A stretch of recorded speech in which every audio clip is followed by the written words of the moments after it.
This episode is brought to you by Tina's Vodka. I'm Delaney Galbraith. I'm the CEO at Girls Club, and this is Her Table. Now you see her. You are magnificent! Welcome to Her Table, the podcast that shines a spotlight on the badass women who are redefining the game. Join hosts Kate Foley and Megan Martinez as they unlock the secrets of success from the brightest female pioneers in the industry.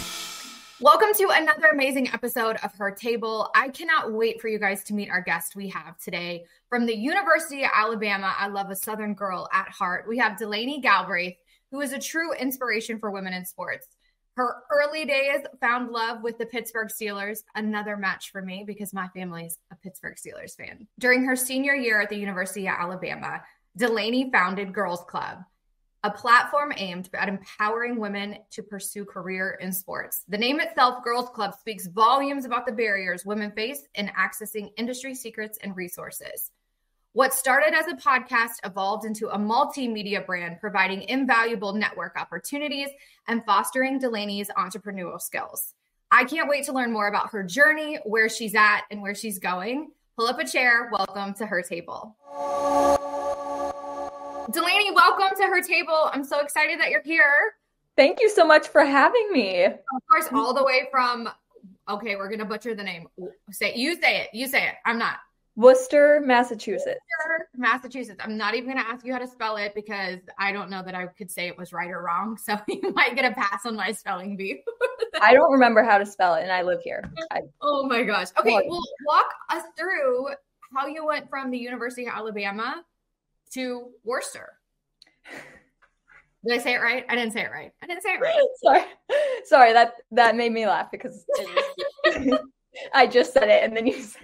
I'm from the South, so like it needs more vowels, not less vowels. No, I agree with you. So essentially, I met my boyfriend in college when I was working for a hockey team there at the University of Alabama, and kind of came together where he was from Massachusetts, so like things were kind of aligning in that sense. I wanted to work for an NHL team, so I ended up getting a job with the Boston Bruins, and then that's what shipped me up here. And then I've had quite the journey since then, kind of going from point A to point B to C to D to E.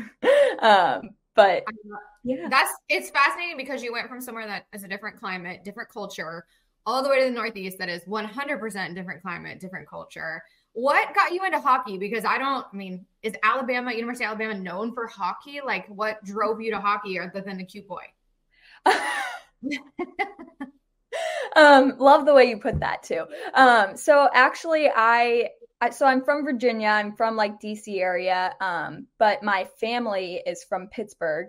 Okay. They're all like deep rooted Pittsburgh sports fans. Pittsburgh Penguins are like just, when I was growing up, they just could not have been more of like the bandwagon team.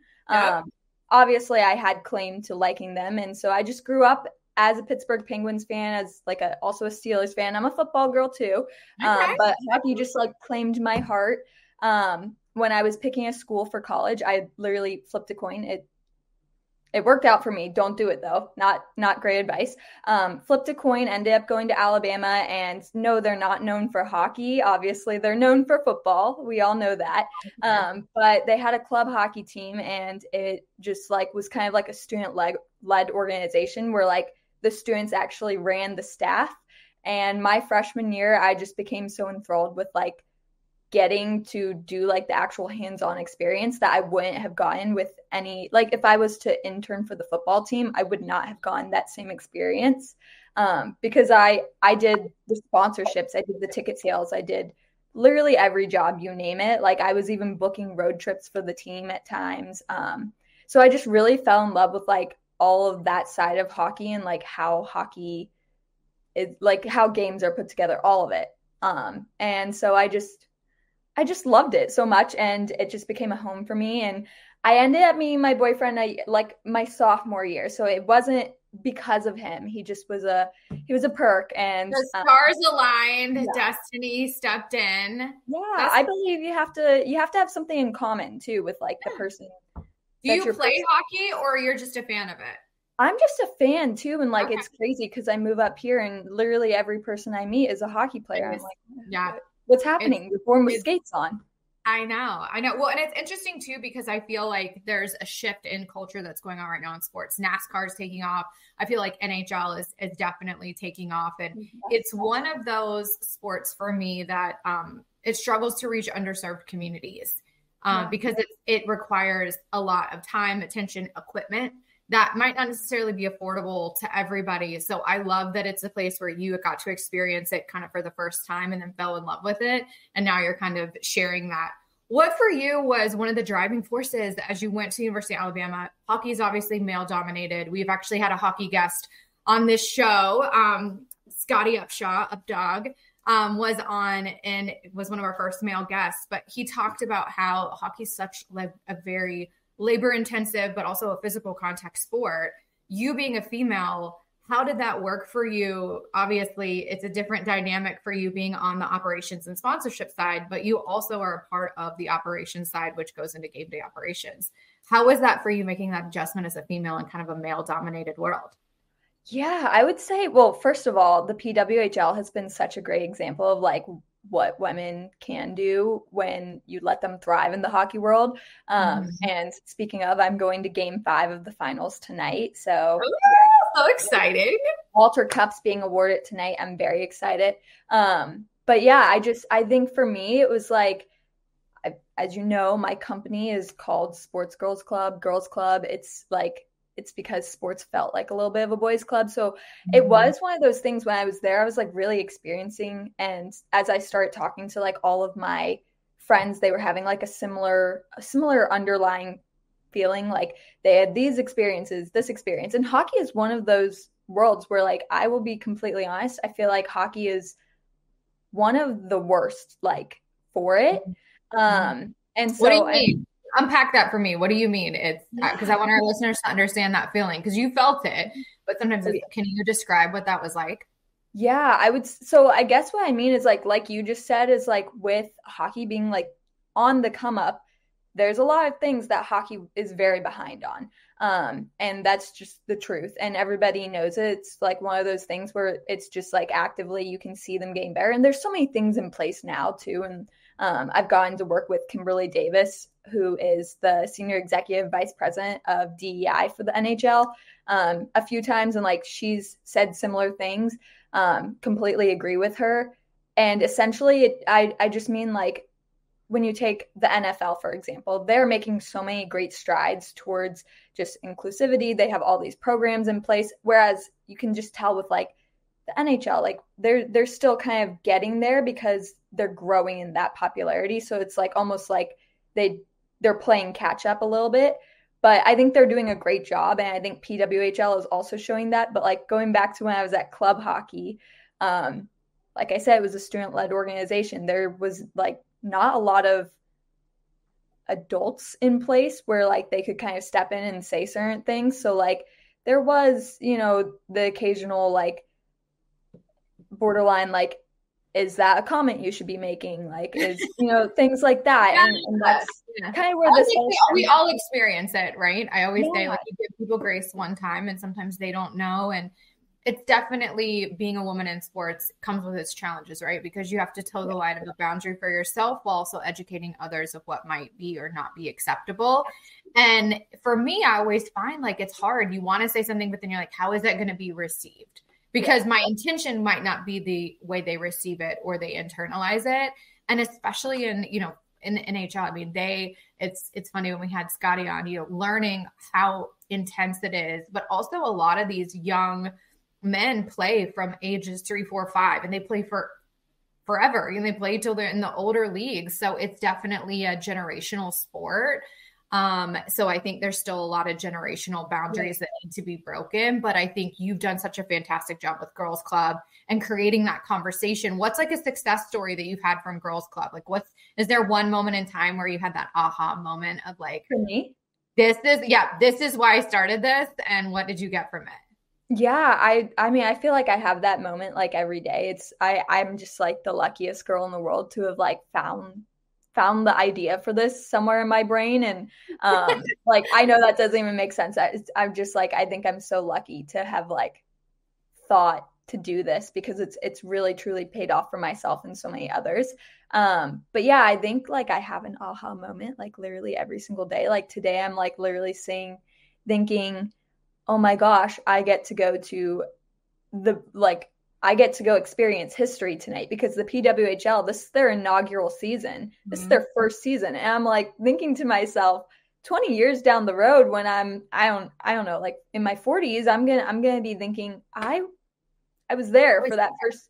Yeah, I'm going to have kids one day, and like they're going to say, you were there that first, like the first year at the first final game ever, for the first ever hoisting of that cup. So I'm like, that's aha. Like, I feel like it's just constantly happening, and just, I feel like women in sports are having this really big movement right now. It's like, it's just really huge to just support women who like play and work in sports right now. And so we're just seeing that from all angles. So I just like every day I'm having the aha moments, but that would definitely be one. And recently at our conference, I just like looked out to the crowd at the end of the day when I was doing my closing speech. And we were in this really great big room at Fenway Park, and like the sun was rising over Fenway Park, and it was just the most beautiful thing. I wanted to take a mental picture and like time it, because I have like 350 women in front of me just eager to like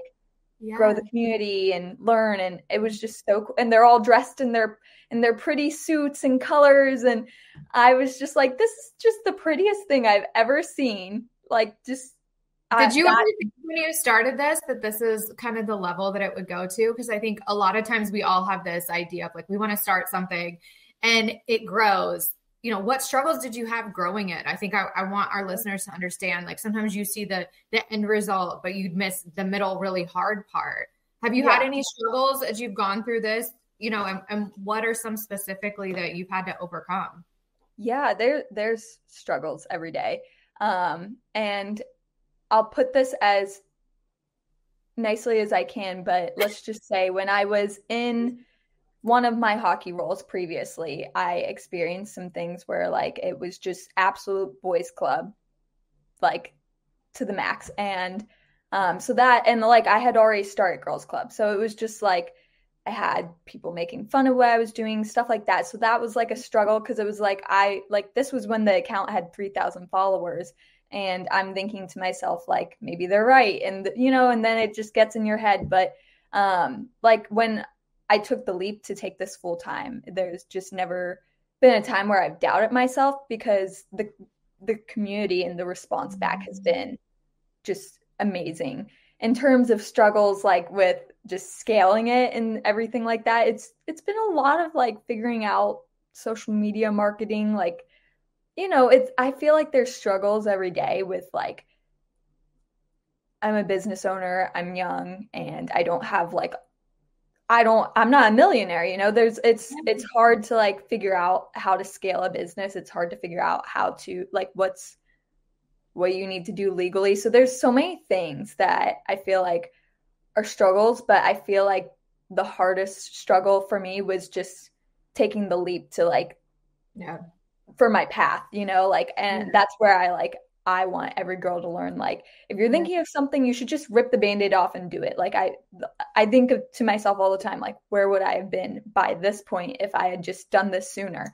And like, yes, everybody has their journey, and it was part of my journey, but you know, like that's hard. It's still really hard. And, you know, Megan and I talk about this a lot on the show, is imposter syndrome, and why I feel like it's so important to champion other people, other women, because it's okay to not know. It's okay to not have it figured out. It's okay to fail, right? Like it's a part of life. And I think when you have a community and you have people that you probably don't even know supporting you, encouraging you, it's just as rewarding as seeing it be successful, because it feels like it matters. Yeah. And I think, you know, especially in male dominated sports, it's definitely changing, and there's still a lot of room for it to grow, but it definitely has an opportunity to continue to be more inclusive and more supportive and more innovative when it comes to circumstances. So it's funny to listen to you talk about, it's boys club and it's these things. I think some people would say this, right? Like, well, it's a male sport. What do you expect? My answer is, okay, but in women's sports, we expect a different situation for a man. It's okay. I am so sorry. My dog is decided to wake up from quite the slumber. It's all good. Oh my gosh. That could not have been worse. No stress. It happens all the time. Usually it's my dog, so don't stress. I'm so sorry. Delaney, it's okay. No, we'll start over. I was asking, so we're just going to go down a different rabbit hole. So there we are. I'm so sorry. No stress. So you touched a little bit on boys club. What for you, for those people that don't know what that experience might feel like, I've often spoke to, and Megan and I talk about imposter syndrome a lot, and how we feel like because we don't see other people that might look like us, sound like us, dress like us in leadership roles or in roles of visibility that are celebrated, you oftentimes feel isolated. So, for me, especially being in a male sport too, in the NBA, I feel like that too, where it's like, okay, there's a bunch of guys and me. And it's an interesting feeling. It's one when early in my career, it was intimidating. Now I laugh and I'm like, yes. And, I feel like that Ariana Grande song, like, yes. And, where I'm like, okay. For you, what, was there a moment in time where you had a specific, and you don't have to give full details, but just, did you have a moment where you're like, this is a boys club. Am I supposed to be here? And what happened? Because I think sometimes it's good for people and listeners to hear those struggling stories, because they're going to experience something similar to it and know that, they experienced that too. And they came out okay. It wasn't, the sun came up, the world kept turning. So when you talk about boys club and the intimidation that you felt, and intimidation probably isn't the right word. It would probably lend itself more to, it was an intimidating scene perhaps, right? Because you are one of few women, right? You didn't really have anybody to look towards. What, have you had any of those as you've gone through this? You've obviously pivoted specifically to women's sports, but when you were working in men's sports specifically, what was that gender difference for you from male to female? Yeah, so I would say and we definitely still work in men's sports with girls club too. It's we try to make every space inclusive. But when I was at a previous hockey program I was working for, I had already started girls club, and like I said, we had 3,000 followers. So I can't sit on some high horse and say I was looking the coolest at this point, but we had some merch out already and stuff like that. And I just remember my heart sunk when one day I had gotten word of essentially just all the boys in the office had recreated some the photos I took in the new merch. And it was just some hoodies, and all the boys in the office, recreated the photo, and they were sending it around. And that to me, where I was just like, wow, that that was not necessary. It just wasn't necessary. And it was you guys are think about what the point of what I'm doing is, and you're just well, lean in, and I think, one of the things Megan and I talk about on the show too, is just the opportunity that we have to educate people. And I think at that point in your career, it was probably a little bit of immaturity from young men. It was from a place of not having. Oh, they weren't. Okay. Well, shame on them for acting young. Let's just go ahead and say the children, because they acted like children. Yeah. I think, it's sometimes when I find, especially in my career, men can lean in, they do the opposite because it's intimidating to them. Right. And they see something that they don't understand. And so I constantly try, and even from my staff to clients to colleagues, of let's lean in. I want you to understand the thought process here and what I'm doing. And then they get the choice to either lean in or lean out. And I think it's hard because as women, we're so intuitive. I'm like, how do you not know this is wrong? But sometimes they just literally don't know that it's wrong. And I think it's funny listening to that story, because had another female done that to you, it would have been catty and argumentative and look at them battling each other. But then when a guy does it, it's ha ha ha. Oh wait, no, it's not funny. You know what I mean? So it's the same concept. And it's a joke, and I have to take it as a joke. I experienced a lot. Yeah. Well, and it's now, I feel like, especially with a lot of women in leadership, right? We're able to say, and even for myself, it's like, it's not funny. And so if I hear something that's not funny or not appropriate for me, I feel like I have a responsibility to the next me to speak up and say, this isn't okay, because I didn't have that for me. So I want somebody to have what I didn't have. And it's interesting when you talk to women who've been in sports for a while and women in leadership positions that have had some really terrible experiences. You grew from it, right? You probably, as I would expect, it would have been very upsetting. I would have gone home and cried and called my mom and been what is wrong with these people, and called my girlfriends, and then got my little tribe together, and then been like, okay, it's them, not me. But it's still, it's hurtful. And I think, for men in positions of leadership, them leaning in more. We talk a lot on the show about women who have had men lean in and push them to become more. Have you had anybody in your, like, who do you look up to in the sports world? Like, male or female, like, who do you look up to that you say, hey, this is who I want to be like. This is who I want to carry myself like. This is what I aspire to grow, be, or do. Yeah, I would say that there's so many people that I'm just like so in awe of. Like, especially there's so many women now that are just like absolutely using their platforms right and using, the power they're being given right. And like, I really, truly admire that. Somebody in particular who has just been my idol in sports since I was younger is Kimberly Davis. And when I got to work with her, I've gotten to work with her twice now, and just complete rock star. And so that to me is like, that's somebody who I definitely want to highlight, because I feel like she's just absolutely incredible and just an idol for everybody. And then somebody who is a male is like, I hate to say it, but I'm like trying to think of like I will say I recently met the head coach of PWHL New York's team, and his name's Howie Draper. And just the way he spoke about the team and like where women's hockey was, like, I will say he's somebody who like just definitely gets it, highlights it. I personally haven't gone to work with anybody like in other leagues like that are like to that level, but I would say like those two in the hockey world. I'm trying to think of like, I feel like I'm so hockey oriented that I'm like not providing all the other answers. It's fine. You know what? I mean, you're young, right? Like there's so many memories and opportunities coming up for you, and it's exciting to watch and get to see. What, looking ahead, what's your goals for Girls Club? Like, what do you want to see Girls Club become and grow to be? Yeah, I would say I really want it to be I want to say like a giant media network, honestly. Like, and that's kind of where we're scaling to right now. And I'm very fortunate to get to do this full time.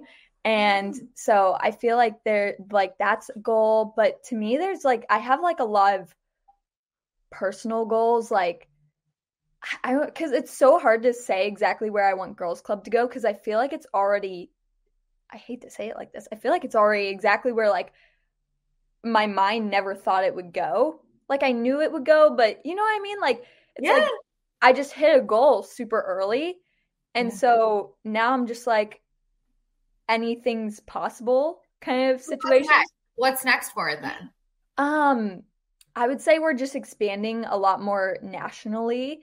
And we also have some other projects we've been working on, not just podcast shows like that, but I have a big secret we're staying on, and that'll come out a little later this year. And so that's just like, it's given me the opportunity to kind of expand and, really do exactly what you were just saying, is like kind of share the stories so that, you're telling the generation after you and the girls after you, because you don't want them to experience that same thing. And you want them to have maybe some more respect than you did for yourself. And so I know that was like very like vague.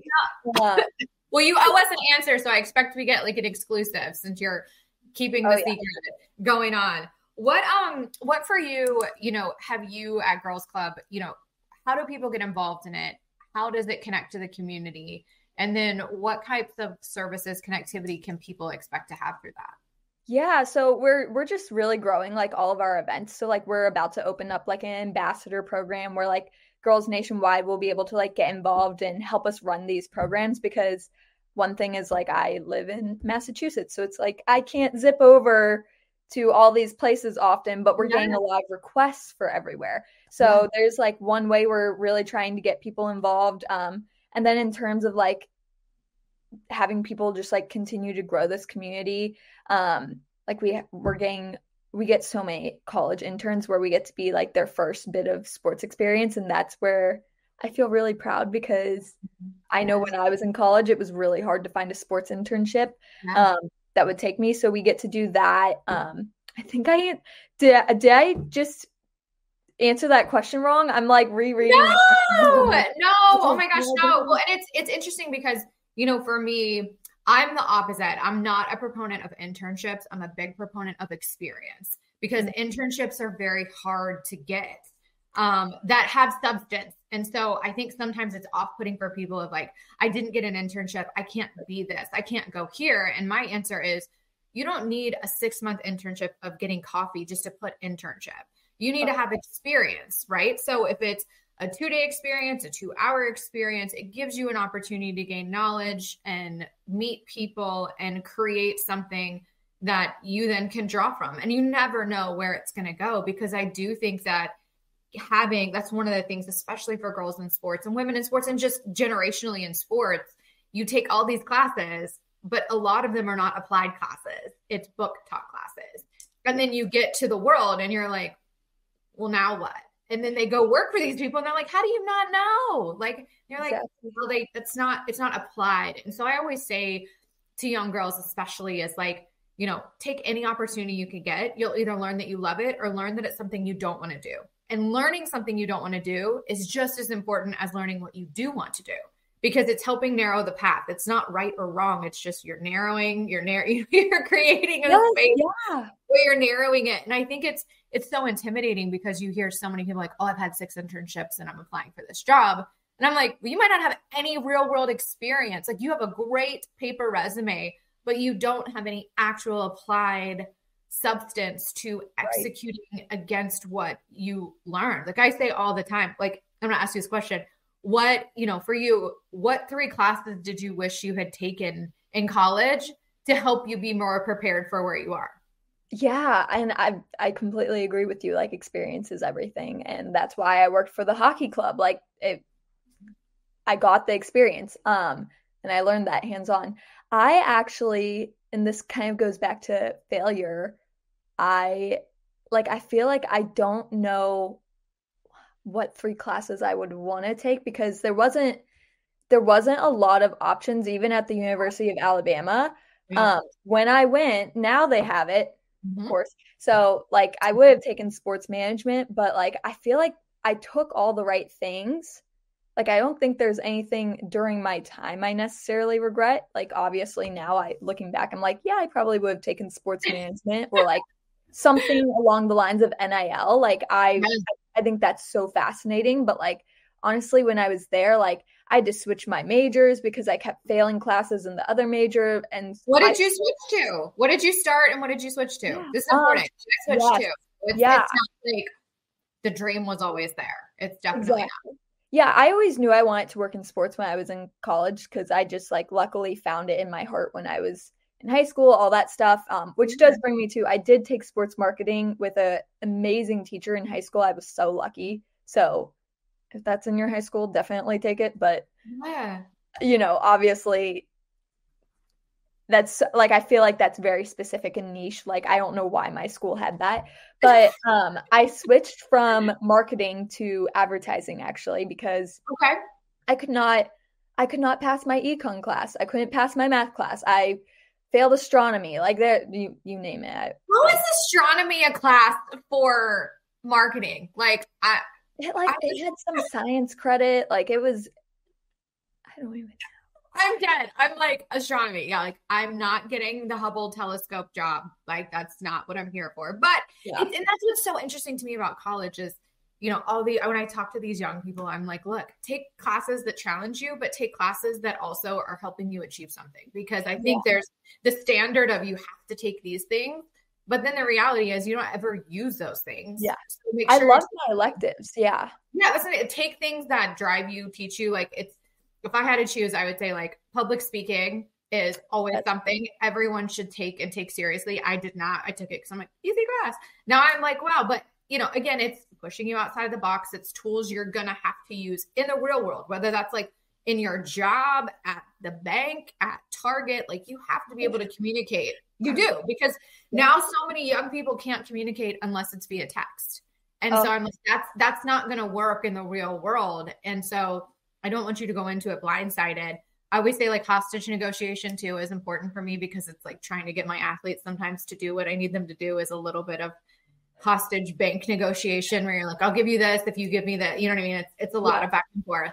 And then also I think too, like just one of the things that I think is so interesting to me now is is it anthropology? Oh my God. Production, cut that out if it's not right. No, that's right. That's right. People. Anthropology? Yes. Yes. No, anthropology is the study of bugs. No. Hold on. I think you're right. What is the study of people? We're going to ask right now. My sister has a degree in it. It says, sorry, I don't understand. Yeah. No, you were right. Yeah. Like anthropology, like the study. Yes. Leave that in production. I'm so smart. I'm proud of you. No, it's the study of people, because I think a lot of us collectively don't understand how we work or how we receive or how we communicate. It's how other people do. And I think it would help us all have a little bit more empathy towards each other to better understand what is going on in someone else's mind, reference, culture, right? Outside of our own bubble. And so I think just collectively as people, it would. But like, no one's telling you that when you're going to college. You're like, take math 101, right. French lit. And I'm like, I'm not going to be a French lit teacher. So like, what do I think with this? And it's interesting because I think now, and that's what we talked about, experience, having moments where you can have experience and you can get firsthand experience from someone who has been where you want to go far supersedes any book experience, because my path is not from a book. You know what I mean? Yeah. Like I didn't end up where I am just from a book. So it's just taking opportunities. And one of the quotes I love best is from Jay Shetty, and it says, just keep opening doors. Yes. Like, don't worry about the ones that close. Just keep opening the next door. So when you're at the next door and it opens, walk through. When you're at the next door and it opens, walk through. Don't worry about where you've been. Worry about what opportunities you can have in front of you. And I think, especially for women in sports, it's important to not get discouraged because you don't see or understand or know, right? Like no one knows anything. And anyone that walks in a room and says they know anything is full of shit. So I'm like, if you don't know everything. And now my game is, I'm trying to make you not like, what don't you know? Now the game's on. So I want to make you realize you don't know everything. But pulling in people to say, hey, this is my experience. This is my challenges. This is my struggles. Here's how I've gotten where I want to be. And here's where I'm still trying to go. I think is so important, because so many young people are like, I didn't get the job I wanted, or I didn't get the internship, and it's like, don't be discouraged. Like just try for something else. And I think, listening to you talk about just your career and your path, how you ended up at the University of Alabama and you started in hockey, right? Like it wasn't like you're by design were there. What advice would you give to a younger you back in that moment, knowing what you know now? What advice would you give younger Delaney in that? Okay, I'm going to take you here. In that moment with the pictures and the sweatshirts, what advice would you give young Delaney now? Oh, well, that wasn't college Delaney. Okay. That was like yesterday. That's some tea. But yeah, no, honestly, the pictures and the sweatshirts I'll just say it was not that long ago. Yeah. I'm so sorry. No, it's disappointing. Trust me, I'm okay. And the really cool part is like, I think back to when that happened and we had 3,000 followers then, and I was able to scale it in like a matter of 8 months since then. You send them all sweatshirts? I would just send them sweatshirts every month just to be annoying. I would just on repeat, just send them. I haven't thought about it because honestly, why would I spend some money on them? But maybe I should follow up and, make you feel good. I like it that much. Yeah. Just wanted you to have it since you liked it so much. Like, yeah.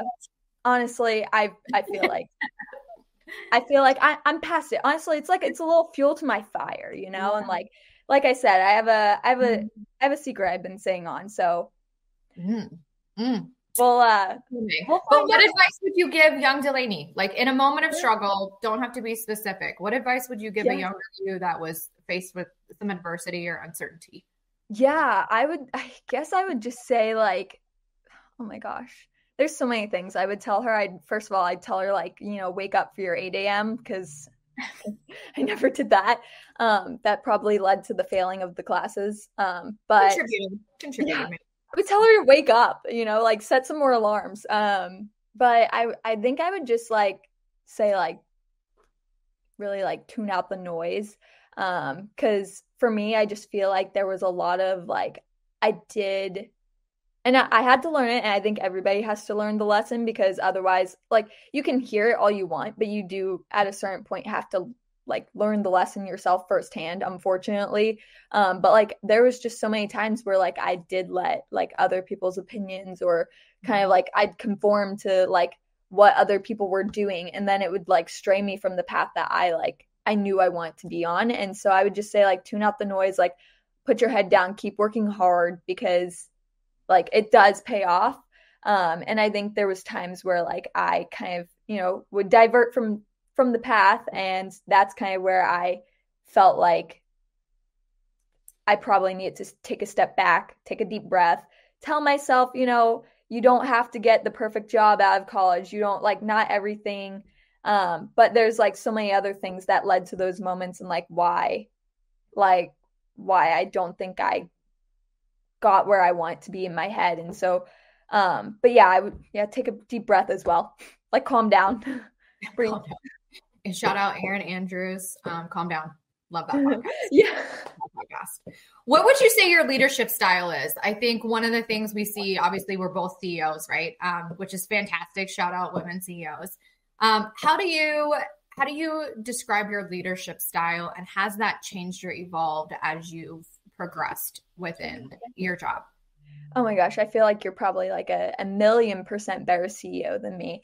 My staff might not agree. They're like, no. Yeah, no. Performance reviews say no. But no, honestly, I would say like my leadership style is constantly changing. I'm 24 years old. I took this full time at 23, and I'm definitely learning, like definitely. And so it's very hard to, you know, be trying to figure this out, because there's no book of business out there that just kind of explains it. So I feel like sometimes like I'll let my stress kind of come out in other ways. And so I think it's just pivoting. My thing is like I try to never do the same thing twice if something's failing. So like if there's a communication. Great advice. That's such great advice. I love that. I get to try, right? Like try not to repeat the same mistake, or try not to have the same experience twice. Mistakes happen too. And like, but like the reason we've been able to scale at the level we have, like social media wise, is because I constantly pivot when I see something is like not working. So honestly, like I've just had to think outside the box, get creative. I don't think that I am the perfect leader. I don't think that my leadership style is one that should be mimicked per se. But I will say like this. You've gotten pretty dang far, so I'm not going to let you. You're not going to do that on here. No. Okay, well then, mimic me. But yeah, no, it like, honestly, I feel like I don't have like one leadership style. It's just constantly like learning from the women who have found success. And I think like kind of just being willing to change, like you said, like constantly opening doors. I feel like I really resonate with that, because there's a lot of times I fail, like, and you're not going to see it all the time on social media. I say that all the time. It's any human being will tell you it's a daily, right? Yes. If you're doing it right, you're failing daily. Like if you're not, that means you're pushing, you're trying to become more. You're not just being like the status quo person. You're constantly trying to figure it out. And society is constantly evolving and changing, and people are evolving and changing, right? And the ways we communicate and shape are different. What for you, you know, you talked earlier has technology impacted Girls Club more than you expected, or was that an expected turn for you? Yeah, I would say like definitely in ways, like there's definitely like things on like online and social media, like the algorithms are constantly changing, like all of that, like that is like constantly having to relearn an algorithm is really hard, and figure that out. But I would say like technology wise, I don't really think that there's anything that's like kind of like hard stopped us on anything. I think, like I said, it's just all about pivoting and trying and willingness to learn and like try to take that opportunity and like, but yeah, I'm not a big tech girl. So honestly, maybe I should just, I don't know about you, but no, I'm not either. I think, it's definitely a space that I don't find comfort in. It's something I have to be pushed to do, but it is a space that a lot of people communicate and are driven to now in this younger age. So it's trying to take what my comfort level is and the best way to reach people is different. Even with this show, I'm like, who listens to the show? And then there's so many people that do. And I'm like, well, I didn't know. Like, you know what I mean? Like, you don't know what you don't know. And so I think really having a robust group and tribe and staff and colleagues that are going to push you is just as important, because I always say, especially with my staff, if everybody in the room knows the same things, we're going nowhere fast. So I like to be in a room and have everyone know what their expertise is, but then understand what everyone else's is too, so they can respect it and appreciate it. But like, I want to be around people who know more than me. I want to be around people who know things I don't know, because I don't know everything and I want to learn and be a sponge and be curious. But to me, that's like how you get anywhere in life, is being around people that have been where you want to go and you're willing to say, I don't know, but I'm going to find the answer. Yes. And whether that's through different people, through research, things like that. So for me, it's like, let's sit at a table. I'm like, if everybody knows the same thing, like what are we in here talking about? We're going anywhere. And it's a disservice to the people you lead as a leader to not show them what it's like to grow and be fluid and thrive, because you're constantly having to grow. You can't just be like, I'm here and I'm going to stop. It's like, okay, I got this right, I got this wrong. How are we going to go? And I think that, for women is especially intimidating, because it's like, well, if I'm wrong, are they going to replace me? If I'm wrong, if I'm not here, are they going to choose somebody else? Or I had this conversation with somebody else that they didn't want to take their PTO because they were afraid they were going to get passed up for a project they really wanted to work on. And I'm like, that's so sad, because I promise you there's a bunch of dudes that are like, I'm out, I'm going to the lake this weekend, see you next Tuesday, and don't think about it. But that's why for me, as we see women in leadership positions and just women in general have a better working relationship with each other, I think that helps combat and not it be so you or me. It's a we conversation, and how we can continue to drive and strive and create that message forward is the change, right? We're all trying to make, which is so it's hard and it's not going to happen tomorrow. Mm-hmm. But if at some point it resonates and one more person gets it and one more person gets it, it creates a space for everybody to feel comfortable. And it also creates a space for everybody to feel accountable to each other, because they don't want someone to experience what they experience. So you kind of lean into the bad to get to the good, if that makes sense. So, yeah. And that's like so important to have like your circle of women and like just like utilizing the materials out there. Like I recently found like a group of entrepreneur women, and that is something where like I'm learning from them. And so it's so important to get in those groups and those spaces and just like you said, be a sponge. Totally. It's so hard though. I will say, you go into it and you're like, oh my gosh, should I be here? I don't know anything. These people are so much older than me, better than me. Right. They've had more success than me, but those are the rooms you want to be in. You want to be in the rooms where you have the ability to grow, not you're at the top, because at the top you got nowhere to go. So you need better people around you. So I think that's fascinating. Okay. I'm so proud of you. What do you want your legacy to be for Sports Girls Club? Oh my gosh. Everything. Loaded question for you as we close out this episode, Delaney. Yeah, I would say like I won't say everything. My legacy, I just want to like leave the sports industry better than I found it. And, stayed where I found it. It was very much a boys club. And I don't want to say that we started the revolution, the whole pivot for this big women's sports voice, but I do think that like we hopped on it right at the right time. To me, it was like a completely organic idea that I came up with when I put it together. And now we're seeing a lot of really big platforms. And so I want to be one of those platforms that people talk about when they're in these rooms and they're talking about the platforms that help them and, just make them feel a little more loved in it. I hope that we get to be one of those. Delaney, I'll say this. If I had to answer that question for you, it's you created the conversation for others to join.